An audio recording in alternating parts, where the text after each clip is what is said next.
Welcome to the Near Memo, a weekly conversation about search, social, and commerce. What happened, why it matters, and the implications for local.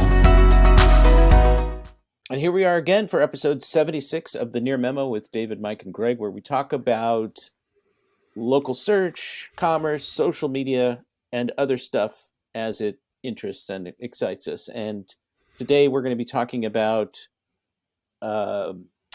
Shopify and its strategic investment in Klaviyo. We're going to be talking about the potential end of precise geolocation data under the weight of privacy legislation, regulation. And we're also going to be talking about kind of the age-old debate between e-commerce and traditional retail and why that has become kind of a misnomer with Benedict Evans' recent post, kind of as the jumping off point. So we're going to start off with David and the Shopify investment. Sure. Why was that interesting? That's great. Minor disclosure, I own a handful of shares of Shopify. As I've said many times on this podcast, just a big fan of the company generally. Was disappointed that they had to lay off 1,000 people. I think it was just last week, but generally. And most of their SEO team. Right. Yeah. Strangely. But generally a fan of the company and think that they've got their finger on the pulse of what small businesses need. I thought this announcement this week actually signaled a move to perhaps protect their existing more enterprise customer base. I'm not sure you could say that they have a true quote unquote enterprise customer, but they're very large, medium-sized business customer base in that it was a twofold announcement. The first was that they are investing $100 million as a strategic investment in Klaviyo. Klaviyo, I went on Crunchbase just this morning to look this up. So they've raised a lot of money in the last 2 years even. And, you could argue that the previous two rounds, they were probably arguing at a very good time for fundraising for tech companies, but to take another 100 million already on the heels of a $300 and some million investment last year signals that maybe they may have spent a little too aggressively in the last year or two, and they needed the cash infusion. They have been around quite a while. I think that they were founded in 2012. First seed money was 2015. So that's a pretty long runway already. So they may be sort of feeling like this is both sides may be feeling like this is a sort of prelude to an acquisition.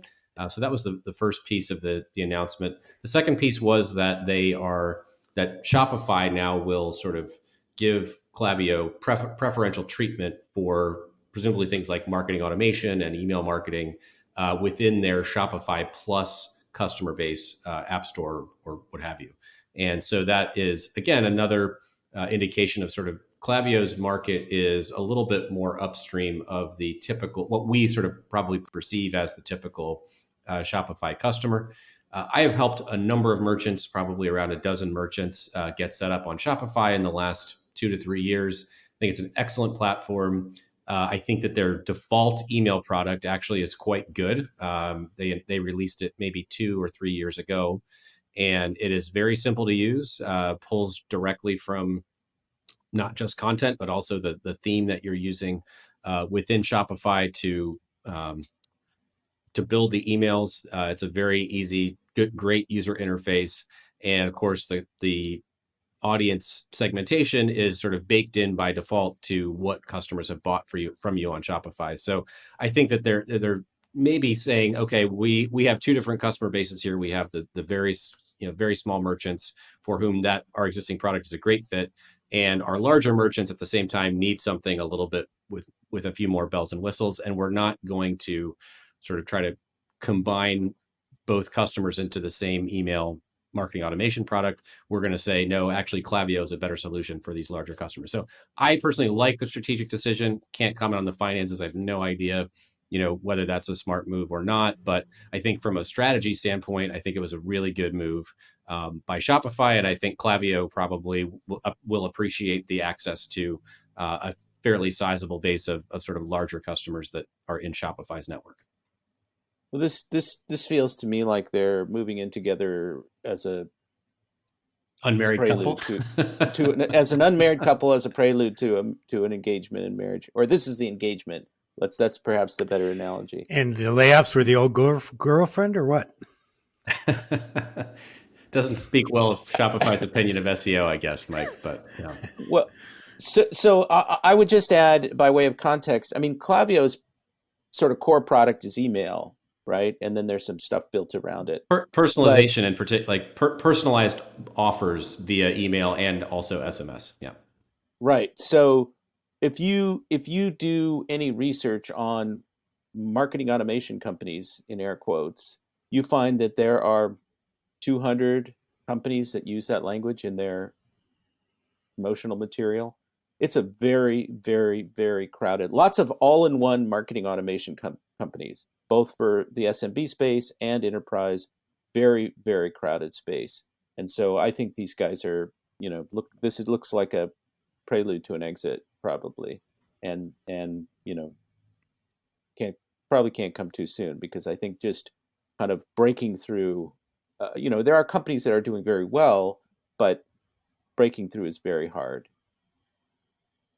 I would Mike, agree. anything I to would add? also say that a lot of so I like the Klaviyo focus purely on e-commerce. I think a lot of the marketing automation companies out there are either sort of B2B content type plays, or are sort of try to have the best of both worlds. And I think Klaviyo seems to be pretty laser focused on e-commerce, which is another reason that it seems like a pretty good partnership / strategic investment for Shopify. Well, this opens the door to a debate that we can have at a later time about the sort of point solution or point solution plus adjacent functionality versus the all-in-one platform, right? I mean, this has been a kind of perennial debate, especially in the small business space, about whether small businesses, even though Klaviyo is directed toward the enterprise, want a kind of a complete suite that's integrated, that does multiple things, versus sort of best of breed point solutions. It's a discussion that probably won't go away. But let's move on. Thanks for joining David, Mike, and Greg. To stay on top of the latest developments in local, subscribe to our newsletter at nearmedia.co. We'll see you next week.